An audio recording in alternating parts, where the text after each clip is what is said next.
بسم اللہ الرحمن الرحیم۔ آج لیکچر نمبر 28۔ آج انشاءاللہ ہم سورہ والتین والزیتون ہم نے آدھی تفسیر پڑھ لی تھی، آج انشاءاللہ اس کو کمپلیٹ کریں گے۔ اعوذ باللہ من الشیطان الرجیم، بسم اللہ الرحمن الرحیم۔ والتین والزیتون، قسم ہے انجیر کی، قسم ہے زیتون کی، وہذا البلد الامین، اور قسم ہے اس امن والے شہر کی۔ لقد خلقنا الانسان فی احسن تقویم، ہم نے انسان کو بہترین تخلیق میں پیدا کیا ہے۔ یہ یہاں تک ہو چکا تھا کہ زیتون اور انجیر کی قسمیں اللہ نے کیوں اٹھائی اور مکہ کی قسم اللہ تعالیٰ نے کیوں اٹھائی، یہ بتانے کے لیے کہ انسان کی جسمانی اور روحانی دونوں قسم کی تربیت کا بہترین انتظام کیا گیا ہے۔ تو یہ یقیناً اس بات کی علامت ہے کہ انسان کو اللہ تعالیٰ نے سب سے بہترین مخلوق بنایا ہے۔ آگے ہے ثم رددناہ اسفل سافلین، پھر ہم نے اس کو لوٹا دیا نچلوں میں سب سے کمتر۔ اس کی دو تفسیریں کی گئی ہیں۔ ایک تو یہ کہ بدعمالیاں اس سے مراد ہیں، یعنی انسان کو سب سے اچھا بنایا تھا اللہ تعالیٰ نے، لیکن انسان جو بدعمالیاں کرتا ہے، جھوٹ اور زنا، شراب اور شرک، اور یہ جو تہذیب سے عاری حرکتیں اختیار کرتا ہے، اس کی وجہ سے انسان اشرف المخلوقات کے بجائے اسفل المخلوقات بن جاتا ہے۔ یعنی پھر جیسے قرآن میں دوسرے مقام پر آئے نا، اولئک کالانعام بل ہم اضل، جو لوگ اللہ کو نہیں مانتے اور اللہ کی مانتے نہیں ہیں، تو اللہ فرماتے ہیں یہ لوگ چوپائے ہیں بلکہ ان سے بھی بدتر، کیونکہ جانور میں اگر تہذیب نہیں ہے اور اخلاق نہیں ہے تو وہ تو بیچارے میں جان کر تھوڑی کیا اس کو تو اللہ نے ایسے ہی بنا دیا، لیکن انسان کو بنایا کیا تھا، بن کیا گیا، تو پھر وہ کیا ہے کہ سب سے گھٹیا ترین مقام پھر کس کا ہوتا ہے؟ انسان کا ہوتا ہے۔ تو صرف سوٹ بوٹ سے، ٹائی سے اور یہ ظاہری جو ہے نا حلیے سے انسان کی عظمت کا پتہ نہیں چلتا۔ تو اللہ فرماتے ہیں ہم نے انسان کو لوٹا دیا بدترین مقام میں۔ الا الذین آمنوا، ہاں وہ لوگ جو ایمان لائے اور نیک اعمال کیے، تو وہ اس سے مستثنی ہے، وہ اشرف المخلوقات ہی رہتے ہیں، وہ سب سے افضل اور برتر ہی رہتے ہیں۔ الا الذین آمنوا، وہ لوگ جو ایمان لائے، وعملوا الصالحات، اور نیک اعمال کیے۔ تو ایمان سے مراد کیا ہے؟ اصطلاحی ایمان، یعنی اللہ پر ایمان، اللہ کے فرشتوں پر ایمان اور اللہ کی کتابوں پر ایمان، جو بھی ایمان کی ڈیفینیشن ہے قرآن مجید نے جس کو بیان کیا ہے۔ ایمان ویسے تو کسی بھی چیز پہ ایمان لانے کو کہتے ہیں، مگر وہ ایمان تو ہندو بھی لاتے ہیں اور سکھ بھی لاتے ہیں، یہودی بھی لاتے ہیں، عیسائی بھی لاتے ہیں۔ یہ ایمان معتبر نہیں ہے۔ معتبر وہ ایمان ہے جس کو اللہ ایمان کہتا ہے، اور وہ ہے توحید پرست ہونا اور دین کے جو بیسک اور ضروری مسائل ہیں ان سب پر ایمان لانا۔ تو ایمان یعنی اپنے عقیدے کو درست کرنا۔ کیا؟ او ہاں، یہ تو رہ گئی تھی۔ وَالتِّینِ وَالزَّیْتُونِ وَطُورِ سِینِین وَهَٰذَا الْبَلَدِ الْأَمِینِ، یہ تو کل والے درس میں پورے میں ہی رہ گئی ہے۔ اچھا چلیں آج اس کو کمپلیٹ کر لیتا ہوں۔ وَالتِّینِ وَالزَّیْتُونِ وَطُورِ سِینِین وَهَٰذَا الْبَلَدِ الْأَمِینِ، یہ طور سینین کا لفظ تو کل کے درس میں رہ گیا تھا۔ تو طور سینین کی بھی قسم اس لیے اٹھائی ہے کہ طور سینین جو ہے نا، طور سینا بھی کہتے ہیں، طور سینین بھی کہتے ہیں، یہ کوہ طور کا نام ہے جہاں حضرت موسیٰ علیہ السلام وحی کے لیے گئے تھے، یعنی اللہ تعالیٰ آپ سے ہم کلام ہوئے تھے۔ تو کیونکہ وہ جگہ بھی منبع اور مرکز ہے جہاں سے ہدایت پھیلی ہے تورات کی شکل میں کوہ طور پر، تو مکہ بھی منبع اور مرکز ہے۔ تو دو قسمیں اللہ نے اٹھائیں، مادی چیزوں کی اور دو روحانی چیزوں کی۔ تو کوہ طور بھی جو ہے نا وہ جگہ ہے جہاں اللہ تعالیٰ موسیٰ علیہ السلام سے ہم کلام ہوئے تھے، اور وہاں سے بھی ہدایت کا سلسلہ شروع ہوا۔ تو اس لیے یہ دو قسمیں روحانی ہو گئیں، دو جسمانی ہو گئیں۔ تو پچھلے درس میں پورا یہ آیتی غائب ہو گئی، تو آپ لوگ کو بتانی چاہیے تھی نا۔ کمال ہے یار، ایک دن بعد ذہن میں آ رہا ہے۔ تو اور یہ صورتیں تو ہم صبح و شام پڑھتے ہیں نماز میں، تو یہ پوری آیت ہی غائب ہو گئی تھی۔ خیر اب آ گئی۔ وَالتِّینِ وَالزَّیْتُونِ وَطُورِ سِینِینَ وَهَٰذَا الْبَلَدِ الْأَمِینِ، تو طور سینین کا بھی یہی مقصد ہے کہ روحانی وہاں سے تربیت انسان کو ملی ہے۔ تو میں بتا رہا تھا الا الذین آمنوا وعملوا الصالحات، جو ایمان لائے، وعملوا الصالحات اور نیک اعمال کیے. تو کیا مطلب؟ جنہوں نے اپنے عقیدے کو بھی درست کر لیا اور اپنے عمل کو بھی درست کر لیا، تو وہ اس سے مستثنی ہے، وہ اپنے اسی مقام پر ہیں. اور آگے فرمایا فلہم، تو پس ان کے لیے ہے اجر، ایسا اجر غیر ممنون، جو کبھی ختم ہونے والا نہیں ہے. یہ ایک تفسیر ہے اس آیت کی. دوسری تفسیر اس آیت کی یہ ہے ثم رددناہ اسفل سافلین، اللہ فرماتے ہیں ہم نے انسان کو بہترین بنایا، پھر ہم نے لوٹا دیا اس کو سب سے کمتر حالت میں. اس سے مراد ہے بڑھاپا انسان کا، کہ سب سے خوبصورت مخلوق انسان کو بنایا، لیکن بڑھاپے میں سب سے بدتر حالت بھی انسان کی ہوتی ہے. یعنی بالکل بیچارہ مادی اعتبار سے، روحانی اعتبار سے نہیں، وہ نہ اس میں حسن و جمال رہتا ہے اور نہ اس کا دماغ کام کر رہا ہوتا ہے، عجیب عجیب حرکتیں کر رہا ہوتا ہے، رال ٹپک رہی ہے، وہ کوئی گرتی رہتی ہے. تو اللہ نے اپنی قدرت کو بیان کیا ہے کہ ایسی خوبصورت مخلوق بنائی. جوانی میں کیا حال ہوتا ہے انسان کا، لیکن جب بڑھاپا اس پہ مسلط ہوتا ہے تو اسی انسان کو سب سے اعلیٰ اور برتر حالت سے ہم لوٹا دیتے ہیں سب سے کمتر حالت کی طرف.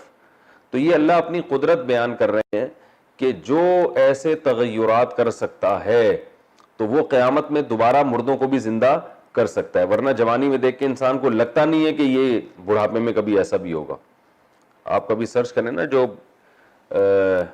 1960 میں کوئی جو ہیرو تھے نا وہ کیسے تھے، اور اب دیکھیں 2020 میں کیسے ہیں. ٹھیک ہے، تو اس سب کے چہرے پہ جو ہے نا اتنی موٹی موٹی سلوٹیں پڑی ہوں گی اور کمر جھک گئی ہوگی اور بیساکیاں لے کے چل رہے ہوں گے. تو عجیب ہی حالت ہو جاتی ہے. اللہ تعالیٰ سب کی حفاظت کرے. تو فرمایا کہ ثم رددناہ اسفل سافلین، ہم نے انسان کو لوٹا دیا سب سے بدترین حالت کی طرف. الا الذین آمنوا میں پھر جو ہے نا یہ جو استثناء ہے اس کو کہتے ہیں مستثنی منقطع. یہ میں لکھ دیتا ہوں، یہ قرآن میں بہت ہوتا ہے. مستثنی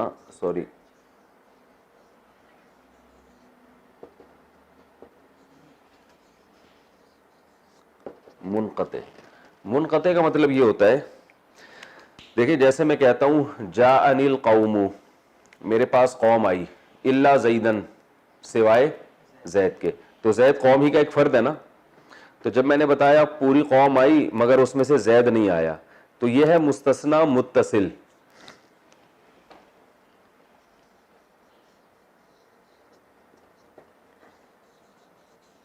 جیسے جا اصل میں تھا جایا آ، ٹھیک ہے نا، سوری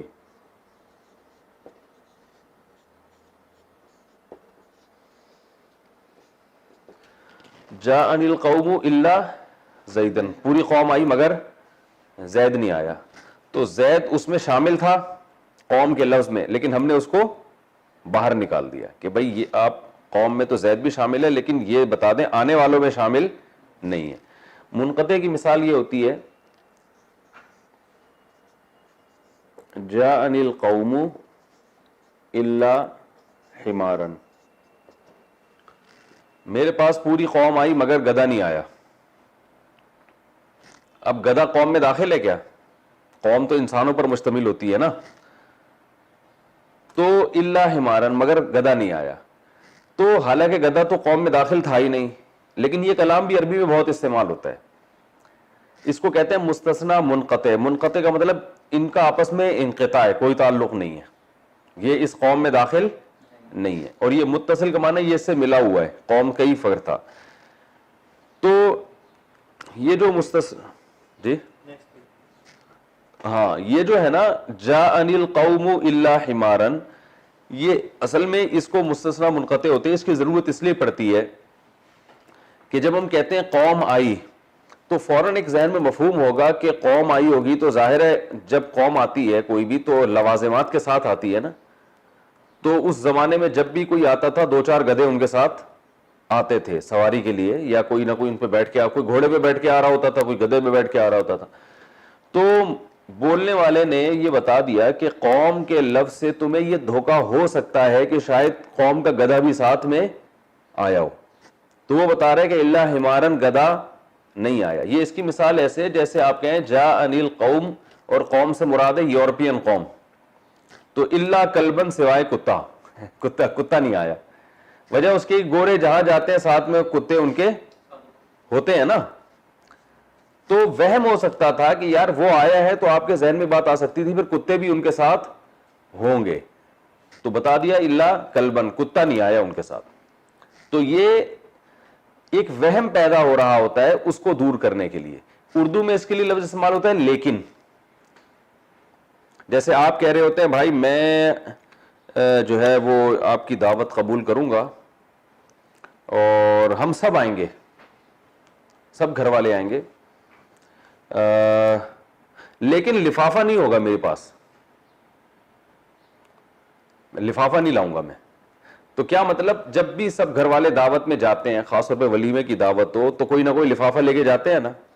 مفتی تو آپ نے کیا کیا, آپ نے کہا ہم سب گھر والے آئیں گے, تو سامنے والے کو وہم ہوگا گھر والے آئیں گے تو جیب میں ان کی پینٹ میں لفافے بھی ہوں گے, تو آپ نے کہہ دیا لیکن لفافے نہیں ہوں گے, تو لفافے کو اس سے خارج کیا, حالانکہ لفافہ تو داخل تھا ہی نہیں. تو یہ ایک وہم دور کرنے کے لیے, یار جب گھر والے آتے ہیں تو آج کل جو کلچر چل رہا ہے وہ یہی چل رہا ہے کہ کچھ نہ کچھ پیسے بھی لے کر آتے ہیں, تو آپ بتاتے ہیں بھائی گھر والے تو آئیں گے لیکن لفافہ نہیں ہوگا. تو یہ بتائیں, تو اس کے لیے الا استعمال ہوتا ہے, الا لفافہ, ٹھیک ہے نا, لفافہ نہیں آئے گا. تو یہاں بھی ایسا ہی ہے, اللہ نے قرآن میں فرمایا کہ ثم رددناہ اسفل سافلین, ہم نے انسان کو لوٹا دیا بہت ہی بدتر حالت, یعنی بڑھاپے کی طرف. تو اس سے ایک وہم پیدا ہو رہا ہے کہ یہ ہمیشہ کے لیے لوٹا دیا اللہ نے, اب کبھی بھی انسان کو دوبارہ جوانی نہیں ملے گی, دوبارہ اسی اچھی حالت میں نہیں آئے گا. تو اللہ نے کہا کہ یہ وہم کرنے کی ضرورت نہیں ہے, الا الذین آمنوا وعملوا الصالحات, جو ایمان لائے اور نیک اعمال اختیار کیے, فلہم اجر غیر ممنون, ان کے لیے بہرحال اجر ہے جو کبھی ختم نہیں ہوگا. تو اس اجر میں یہ بھی ہے کہ وہ دوبارہ اسی کنڈیشن میں آ جائیں گے, یعنی دوبارہ بلکہ اس سے بھی زیادہ اچھی کنڈیشن میں آ جائیں گے جس طرح سے وہ دنیا میں تھے. یہ دو تفسیریں ہیں. مولانا شریف علی تھانوی رحمہ اللہ تعالی نے دوسری تفسیر کو زیادہ ترجیح دی ہے کہ یہ جو دوسری تفسیر ہے نا, یہ زیادہ ان کی رائے میں دلائل کی دنیا میں زیادہ بہتر ہے. وہ دلائل کیا ہیں اس میں جائیں گے تو بہت ٹائم لگے گا. تو قرآن کے سیاق سے پتہ چلتا ہے کہ یہ دوسری تفسیر یہاں مراد ہے. تو آگے وہ اس کی قرینہ یہ کہ آگے جو آیت ہے فما یکذبک بعد بالدین, اس سے انہوں نے استدلال کیا ہے کہ فما یکذبک بعد بالدین. آگے اللہ فرما رہے ہیں کہ پس کون سی چیز ایسی ہے جو اس سب کے باوجود تمہیں روز جزا کو جھٹلانے پر مجبور کرتی ہے, تمہیں روز جزا کا منکر بنا رہی ہے. کیا مطلب, پہلی تفسیر کے مطابق کہ اللہ نے انجیر اور زیتون کو پیدا کیا تمہارے لیے, کوہ طور اور مکہ کو وحی کا مرکز بنایا, یہ تمام چیزیں جو انسان کی ٹریننگ کے روحانی اور جسمانی تربیت کا انتظام کیا جا رہا ہے, اور اچھا انتظام کیا جا رہا ہے تو ظاہر ہے اس کا کوئی مقصد ہوگا. بلا وجہ انسان کو اتنا پروٹوکول کیوں دیا جا رہا ہے؟ جب بھی کسی کو بہت زیادہ اس کے پیچھے کوئی مقصد ہوتا ہے, اس سے کوئی کام لینا ہوتا ہے. جیسے میں اس کی اکثر ایک مثال دیتا ہوں کہ وہی ایک ویکینسی تھی آرمی میں کمیشن آفیسر بھرتی ہونے کی, انٹرویو کے لیے آپ کو بلایا گیا, آپ چلے گئے, تو اب آپ کو بتایا جا رہا ہے کہ آپ بینیفٹس ملیں گے, تو بتایا جا رہا ہے کہ جی آپ کو اتنی تنخواہ ملے گی اور ریٹائرمنٹ کے بعد ملیر کینٹ میں گھر ملے گا آپ کو, اور آپ کا ساری زندگی آپ کا, آپ کے والدین کا, بیوی بچوں کا علاج فری ہوگا, اور وغیرہ وغیرہ وغیرہ بہت کچھ اور پھر چلتے پھرتے آپ کو فوجی سلوٹ کریں گے, بڑی عزت ہوگی, اتنا بڑا گریڈ لگ جائے گا, اتنے پھول لگ جائیں گے یہاں پہ. تو آپ نے کہا ماشاءاللہ عام سویلین کو تو اس طرح اتنا حکومت پروٹوکول نہیں دیتی, مجھے بہت اچھا پروٹوکول دیا حکومت نے, تو ٹھیک ہے میں چلتا ہوں, بس اب کل سے آپ تنخواہ بھیج دیے گا اور مجھے بتا دیے گا پلاٹ کے ڈاکومنٹس وغیرہ جو بھی ہیں. تو وہ جب آپ جانے لگیں گے تو وہ آپ سے کہے گا نا کہ بھائی آپ کو جو عام سویلین کو ہم نے اتنا پروٹوکول نہیں دیا, آپ کو جو دے رہے ہیں تو آپ یہ تو پوچھیں آپ کا کام کیا ہے. تو آپ کا کام, بس آپ نے تو یہ کہا تھا یہ ملے گا, کام کیا, کام تھوڑی میرے سے, میں گھر جاؤں گا آرام سے, آرام سوؤں گا, آرام کروں گا. تو وہ کہے گا نا بھائی یہ باقی سوتیلے تھوڑی ہیں, یہ بھی تو گورنمنٹ کی رعایا ہے جن کو اتنا کچھ نہیں دیا جا رہا. تو آپ کو اگر دیا جا رہا ہے تو وہ اس لیے کہ آپ سے کام زیادہ لیا جا رہا ہے. تو بات یہ ہے کہ آپ کا کام یہ ہوگا کہ جب جنگ چھڑے گی تو یہ جو سویلین ہیں یہ اپنے گھروں میں آرام سے سوئیں گے, آپ کو میدان جنگ میں اتر کے اپنی جان ہتھیلی پر رکھ کر لڑنا ہے. یہ کام آپ کی ذمہ داری بہت زیادہ ہے, اس لیے آپ کو اتنا کچھ دیا جا رہا ہے. تو دنیا میں جب کوئی گورنمنٹ کسی کو خاص رعایت دیتی ہے تو اس کے پیچھے کوئی مقصد ہوتا ہے. تو اللہ بھی فرما رہے ہیں کہ تمہارے لیے انجیر اور زیتون جیسی میں نے چیزیں پیدا کی, اور تمہاری تربیت کے لیے کوہ طور اور مکہ کا میں نے انتظام کیا کہ جبریل آ رہے ہیں, پیغمبروں پر وحی لے کر آ رہے ہیں, پھر پیغمبروں کو ماریں کھانی پڑ رہی ہیں, تکلیفیں اٹھانی پڑ رہی ہیں. تو یقیناً یہ سب ایک مقصد کے لیے, اور وہ مقصد اللہ نے بیان کیا ہے کہ یہ اس لیے ہے کہ تم اللہ کی مان کے چلتے ہو یا اللہ کے نافرمان بن کے چلتے ہو. مان کے چلو گے تو آخرت میں اجر ملے گا, نہیں مانو گے تو آخرت میں تباہ و برباد ہو جاؤ گے. تو فما یکذبک بعد بالدین, یہ جو پورا پروسیس اللہ نے بیان کیا, اس کے بعد بھی تم کیسے آخرت کا انکار کرتے ہو؟ کیونکہ اگر ہم آخرت کا انکار کر دیں تو اس کا مطلب یہ ہے کہ پھر انسان کا تو پیدائش کا کوئی مقصد ہی نہیں ہے, حساب و کتاب ہی نہیں ہے, پھر جو چاہے کرتے پھرو, پھر تو کوئی پوچھنے والا ہے ہی نہیں. تو پھر اللہ نے اتنا کچھ انسان پر احسانات کیوں کیے؟ تو اس لیے اللہ نے فرمایا کہ فما یکذبک بعد بالدین, تم کس طرح سے آخرت کا انکار کرتے ہو, کون سی چیز ہے جو تمہیں آخرت کا منکر بنا رہی ہے؟ یعنی اس سے مضبوط کون سے دلائل ہیں جو تمہارے سامنے اور جس کی وجہ سے تم نے آخرت کا انکار کر دیا؟ تو انکار ایک تو اس لیے کیا, کرنے والا کرتا ہے کہ اس کے سامنے کوئی حکمت نہیں ہوتی. تو اللہ نے بتایا پہلی حکمت تو یہ ہے کہ تمہیں بنایا ہے تو تمہیں بھی کسی مقصد کے لیے بنایا. دوسرا یہ کہ آخرت کا انکار بعض دفعہ اس بیس پہ ہوتا ہے کہ یہ انسانی عقل مانتی نہیں ہے کہ مرنے کے بعد دوبارہ زندہ کیسے ہوں گے. تو اللہ نے یہ بھی بتا دیا کہ ان سب باتوں کے بعد تم کیسے انکار کرتے ہو. یعنی اللہ نے اپنے قدرت کے دلائل بھی دے دیے کہ اس نے انجیر اور زیتون مٹی سے پیدا کر دیے تمہارے لیے, اور پیغمبروں کو بھیجا اور ان کو اللہ نے فتح اور نصرت سے ہمکنار کیا, اور تمہیں بہترین مخلوق بنا کے یعنی بڑھاپے کی طرف لے جاتا ہے. یعنی تمہاری باڈی میں کیسے کیسے تغیرات کر رہا ہے وہ.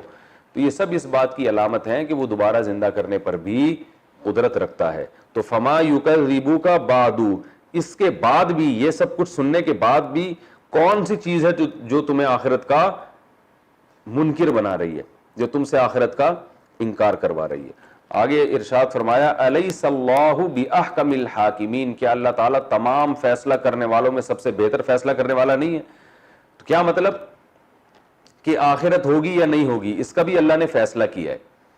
اگر اللہ یہ فیصلہ نہیں کرتا کہ آخرت نہیں ہے تو نتیجہ کیا نکلتا کہ جو جیسے زندگی گزار رہا ہے وہ ویسے گزارتا. لوگ ظلم بھی کرتے, لوگ ایک دوسرے کا حق بھی دباتے, اور اچھے کو اچھائی والا بدلہ نہ ملتا, برے کو سزا نہ ملتی. تو یہ فیصلہ تو ایک دنیا میں کوئی بدتر سے بدتر آدمی ایسا فیصلہ نہیں کر سکتا کہ اچھے کو اجر نہ ملے اور برے کو سزا نہ ملے. تو جو اللہ جو سب سے زیادہ اچھا فیصلہ کرنے والا ہے وہ یہ فیصلہ کیوں کرے گا کہ انسان کے لیے پوری کائنات مسخر کر دی اور انسان کو کھلی چھوٹ دیتی, جو چاہے کرتے رہو, آخرت میں کوئی حساب نہیں ہے.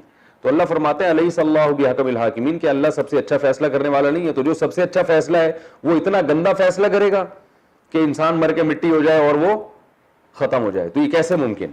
اس لیے اللہ نے سوال پوچھا ہے الیس اللہ بحکم الحاکمین, کہ اللہ بہترین فیصلہ کرنے والا نہیں ہے؟ تو اس کو کہتے ہیں استفہام انکاری, یعنی سوال کے ضمن میں جواب بتایا جا رہا ہے کہ یہ تو تمہاری عقل بھی نہیں مانے گی کہ اللہ برا فیصلہ کرتا ہے, اللہ تو سب سے اچھا فیصلہ کرتا ہے.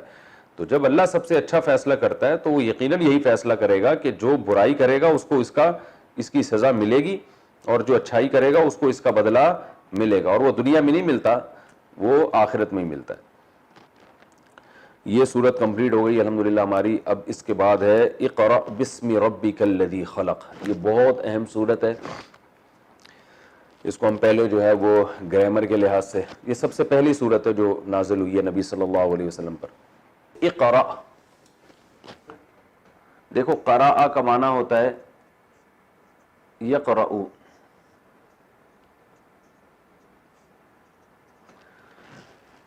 فتح یفتح کی طرح, ٹھیک ہے نا, یسمع کی طرح. یہ یقرأ اس کا معنی ہوتا ہے پڑھنا. قراءت مصدر آتا ہے, کہتے ہیں نا قاری صاحب قراءت کر رہے ہیں, قاری پڑھنے والا, ٹھیک ہے.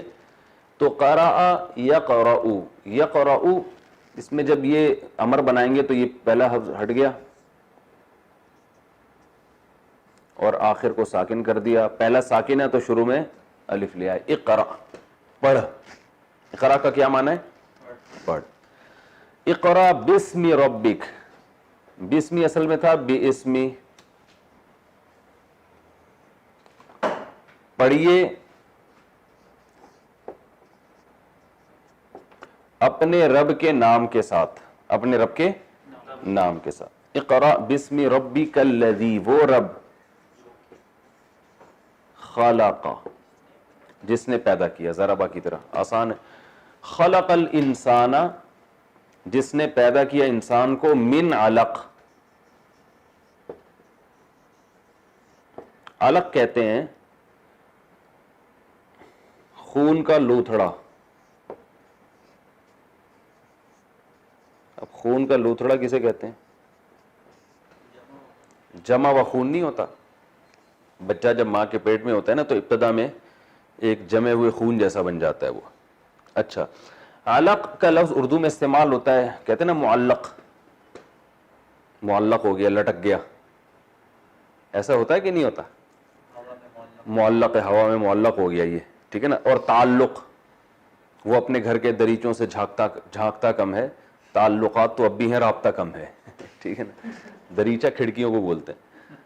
وہ اپنے گھر کے دریچوں سے جھانکتا کم ہے، تعلقات تو اب بھی ہیں، رابطہ کم. تعلق بھی ایک ریلیشن کو بولتے ہیں. تو کوئی بھی چیز جو کسی بھی چیز کے ساتھ چپکی ہوئی ہو نا، لٹکی ہوئی ہو، اس کو کیا کہا جاتا ہے؟ علق. لٹکی ہوئی چیز. تو یہ خون کا لوتھڑا جو ہے نا ماں کے رحم میں ایسے چپکا ہوا ہوتا ہے اور اس کی جڑیں گھسی ہوئی ہوتی ہیں اندر. تو یہ خود ایک یعنی قرآن کے برحق ہونے کی ایک بہت زبردست دلیل ہے کہ اللہ تعالیٰ نے خون کے لوتھڑے کے لیے علق کا لفظ استعمال کیا ہے کہ وہ جو ہے نا ایسے جڑیں اس کی. اور یہ میڈیکل سائنس سے یہی پتہ چلتا ہے کہ بالکل جیسے پودے کی جڑیں نہیں ہوتی زمین کے اندر، اس طرح ماں کے رحم میں بچے کے جڑیں اس طرح سے چپکی ہوئی ہوتی ہیں. تو پڑھیے اپنے رب کے نام کے ساتھ جس نے پیدا کیا. خلق الانسان، پیدا کیا انسان کو من علق، خون کے ایک لوتھڑے سے یا جمے ہوئے خون سے. خلق الانسان من علق. اقرا بسم ربک الذی خلق. خلق الانسان من علق. اقرا پڑھیے. دوبارہ یہ لفظ کا تکرار ہے. وربک الاکرم، اور آپ کا رب کیا ہے؟ اکرم ازربو کی طرح. ازربو دوسرے کے مقابلے میں زیادہ مارنے والا، اکرمو دوسرے کے مقابلے میں زیادہ عزت دار. کریم کہتے ہیں عزت دار کو. تو اکرم یہ دوسرے کے یعنی پوری کائنات کے مقابلے میں، یعنی سب سے زیادہ کیا ہے؟ وہ اکرم ہے، سب سے زیادہ قابل تکریم ہے اللہ تعالیٰ کی ذات. اقرا وربک الاکرم.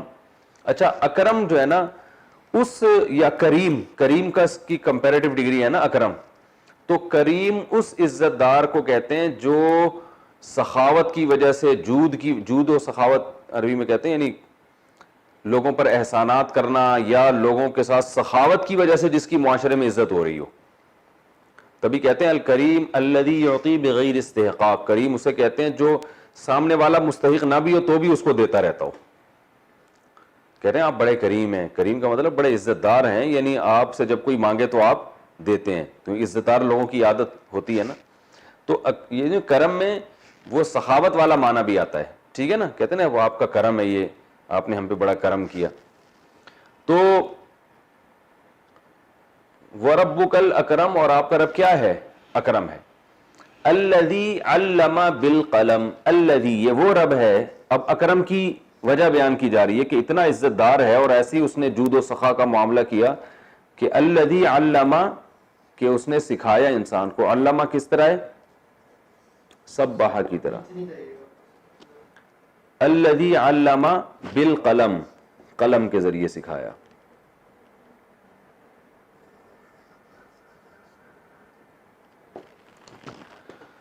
ٹھیک ہے. الذی علم بالقلم. علم الانسان،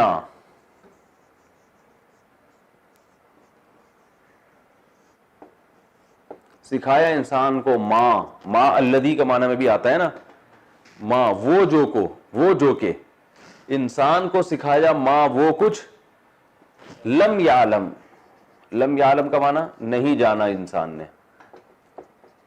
بھائی علیم یعلم کا معنی جاننا, لم یعلم کا معنی نہیں جانا. یعنی علم الانسان, انسان کو سکھایا اس نے, ما وہ چیزیں, لم یعلم جو انسان نہیں جانتا تھا. ٹھیک ہے, علم الانسان ما لم یعلم. کلا ان الانسان لیطغی, یہی ہے نا. کلا, کلا کا معنی ہوتا ہے ہرگز نہیں. کلا کا معنی جیسے مجھے لوگ کہتے ہیں آپ 4 شادیوں میں بیان چھوڑ دیں, تو میں کہتا ہوں کلا. ٹھیک ہے, ہرگز نہیں.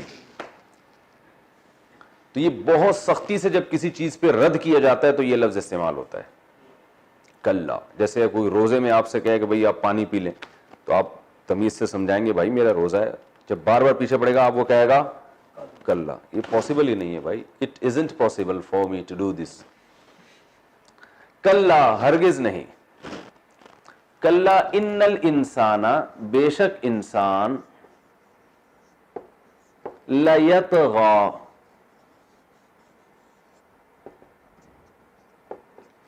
لام جو ہے نا, یہ لام یہ تاکید کے لیے,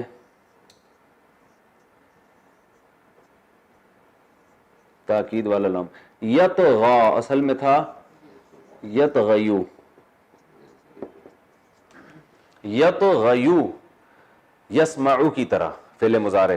یہ طغیان سے ہے, اردو میں بھی استعمال ہوتا ہے نا, ہوتا ہے نا طغیان, سرکشی. طغیانی آئی ہوئی ہے بھائی سمندر میں, کیا آئی ہوئی ہے طغیانی, وہ سرکش بنا ہوا ہے سمندر. تو یطغا کا معنی ہوتا ہے, یطغیو کو یطغا پڑھتے ہیں, تو یطغا کا معنی کیا ہوتا ہے سرکشی کرنا, حکم عدولی کرنا. کلا ہرگز نہیں, ان الانسان, بے شک انسان, لیطغی سرکشی کرتا ہے. بے شک انسان کیا ہے سرکشی کرتا ہے. کلا ان الانسان لیطغی ان رآہ استغنی. الرآہ, یہ رآ پہ کھڑا زبر ہے. ان کا معنی ہوتا ہے کہ, یہ بھی یاد کر لیں. ان کا معنی کیا ہوتا ہے کہ.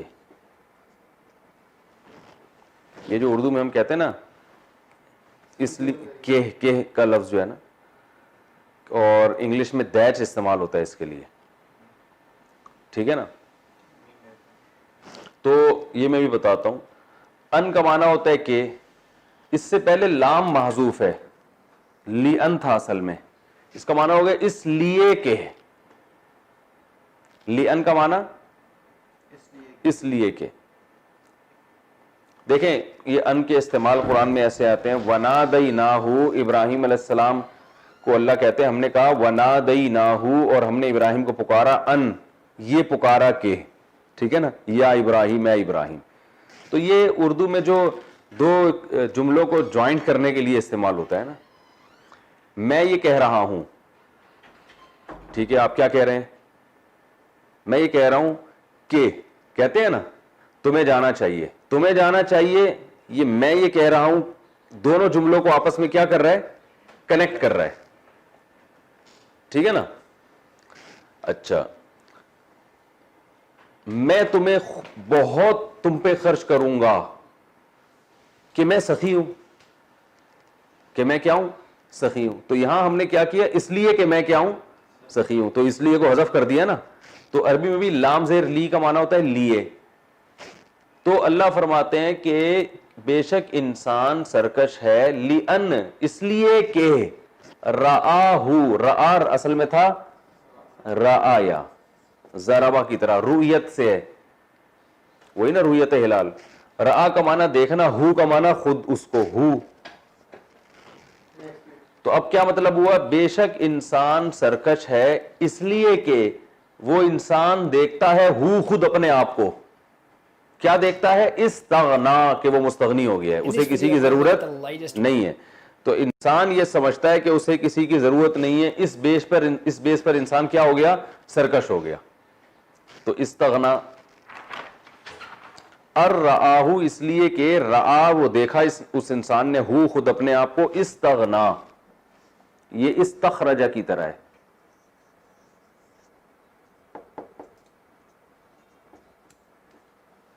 استغنایا. ٹھیک ہے. استغنا غنا سے نکلا ہے نا. غنا کسے کہتے ہیں یہ میں پہلے ڈیٹیل سے بیان کر چکا ہوں, یعنی بے پرواہ ہونا, آپ کو کسی کی ضرورت نہ ہونا. استغنا استخرجہ کی طرح ہے. واسع خان آپ دیر سے کیوں آ رہے ہو؟ کیوں نہیں آ رہے تھے؟ شادی میں آئے ہوئے. اور رافع خان آپ کو کیا بنانا تھا؟ نہیں, کہ باڈی گارڈ آپ اس کے, آپ کو آنا پڑے گا لازمی. کوئی مسئلہ وسئلہ نہیں چلے گا. استغنا مسئلہ وسئلہ نہیں چلے گا, سمجھ رہے ہو, جرمانہ دینا پڑے گا. استغنا صحیح ہے. ارآہ استغنا بتا دوں دوبارہ دیکھیں. سوری یہ کھڑا زبر ہے یہاں پہ. ارآہ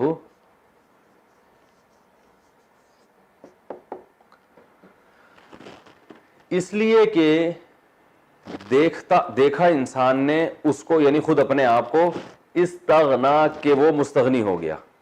تو اب اس کا بامحاورہ ترجمہ کیا جاتا ہے کہ ان الانسان لیطغی, بے شک انسان نے سرکشی کی یا سرکشی کرتا ہے اس لیے کہ وہ سمجھتا ہے اپنے آپ کو کہ وہ مستغنی ہے. دیکھنے سے مراد کیا ہے؟ سمجھنا ہے. یہاں پہ لوگ کہتے ہیں نا بھائی آپ کیا دیکھتے ہو اس بارے میں, آپ کیا دیکھ رہے ہو؟ تو صحافی لوگ کہتے ہیں میں یہ دیکھ رہا ہوں کہ اگلی حکومت جو ہے وہ فلاں کی آئے گی, میں یہ دیکھ رہا ہوں کہ زرداری شاید انتقال ہو گیا یا زندہ ہے, واللہ عالم, اللہ ہی جانے. تو یہاں دیکھنے سے مراد ہوتا ہے سمجھنا. بے شک انسان سرکش ہے اس لیے کہ وہ سمجھتا ہے کہ وہ کیا ہے, مستغنی, اسے کسی کی ضرورت نہیں ہے. تو ضرورت نہیں ہے, جب انسان کوئی سمجھتا ہے کہ ضرورت نہیں ہے تو پھر فنٹر گیری شروع ہو ہی جاتی ہے. آپ کو پتہ ہے جو محتاج لوگ ہوتے ہیں وہ فنٹر گیری ان میں کم ہوتی ہے. تو خیر ابھی یہ تفسیر میں بتاؤں گا یہاں کون سے فنٹر مراد ہیں اس سے. ارآہ استغنا ان الی ربک الرجعی, ان کا معنی بے شک, الی کا معنی طرف, ربک تیرے رب کی طرف, بے شک تیرے رب کی طرف, الرجعی, رجعہ کا معنی رجوع, اور رجوع کا معنی لوٹنا. بے شک تیرے رب کی طرف ہے لوٹنا. اے انسان بے شک تیرے رب کی طرف کیا ہے؟ رجوع کا معنی لوٹنا. نہیں کہتے نا میں نے اپنی بات سے رجوع کر لی ہے. ایک شخص نے امام مہدی کا دعویٰ کیا, لوگوں نے قتل کی دھمکیاں دی, پکڑا گیا تو کہہ رہا ہے میں نے رجوع کر لیا. ایسا بھی ہوتا ہے.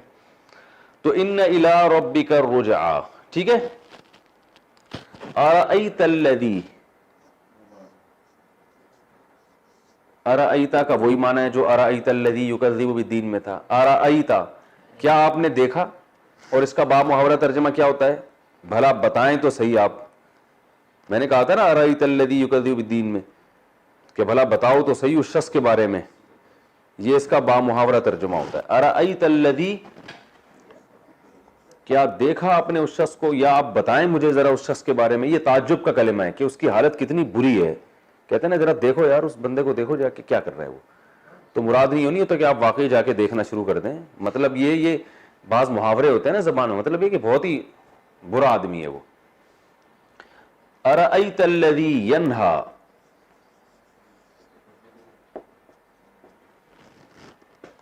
ینہا یہ نہیں سے نکلا ہے. نہیں, نہیں کا معنی روکنا, نہیں عن المنکر ہے نا, امر بالمعروف اور نہی عن المنکر. تو ینہا یسمعو کی طرح ہے, ینہیو تھا اصل میں.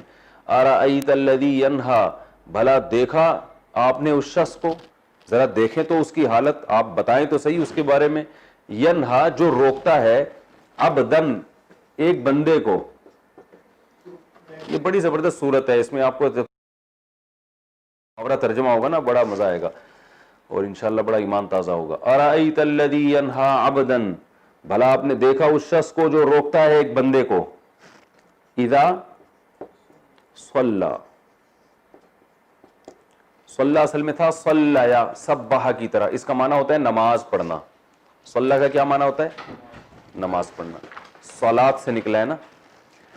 میں نے بتایا تھا نا باب تفعیل کا مصدر فعال کے وزن پر بھی آتا ہے. تو صلی یصلی تسلین کا مصدر آئے گا صلاتن, فعال کے وزن پر بھی آتا ہے صلات.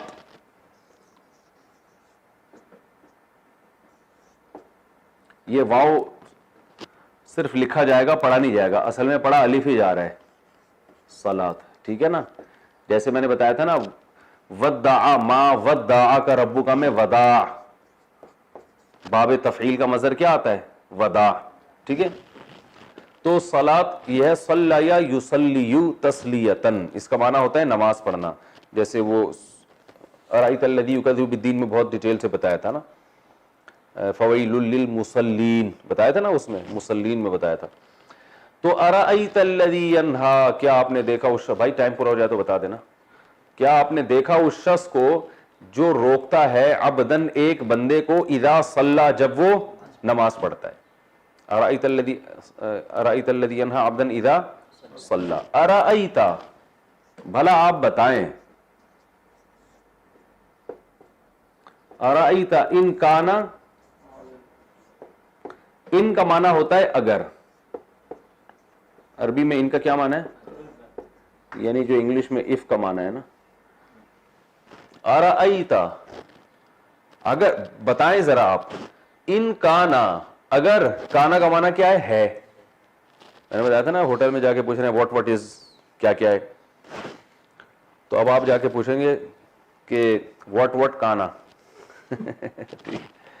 ارأیت بھلا بتائیں تو صحیح آپ, ان کانا اگر ہے وہ بندہ جس کو نماز سے روکا جا رہا ہے, علی الہدا, علی کا معنی پر, ہدا کا معنی ہدایت. بہت آسان ہے, بہت آسان. ارأیت ان کان علی الہدا, بھلا بتائیں اگر وہ ہے ہدایت پر, ان کان علی الہدا, او کا معنی کیا ہوتا ہے؟ یا, جس کو انگلش میں کیا کہتے ہیں؟ اور. ان کان علی الہدا او امرا, یا اس نے حکم دیا. امر کسے کہتے ہیں؟ آرڈر کو. امرا ضربہ کی طرح, بھئی آرڈر, امر تو یہ ہوتا ہے نا, امر اردو میں بھی استعمال ہوتا ہے, امر بالمعروف, نیکی کا حکم دینا. اور یہ جو ہوتا ہے کہ آمریت, آرڈر دینے والا ہے نا, آمر اور آمریت, یعنی یہ جو بادشاہت اور اس طرح کی چیزوں کو آمریت. آپ اس کام پہ مأمور ہیں, مامور ہیں کہتے ہیں نا, بھائی ہم تو اس پہ مامور ہیں. مامور کا مطلب آپ کو یہ حکم دیا گیا ہے, مامور مقتول کی طرح. او امر بالتقوی, بی کا معنی ساتھ, تقوی کا معنی تقوی. ٹھیک ہے, ارأیت ان کان علی الہدا, بھلا بتائیں اگر وہ ہدایت پر ہے, او امر بالتقوی, یا اس نے تقوی کا حکم دیا. تو یہ پھر اگلے ایپیسوڈ میں انشاءاللہ ہم اس کو گرامر کو اور اس کی تفسیر کو انشاءاللہ مکمل کریں گے.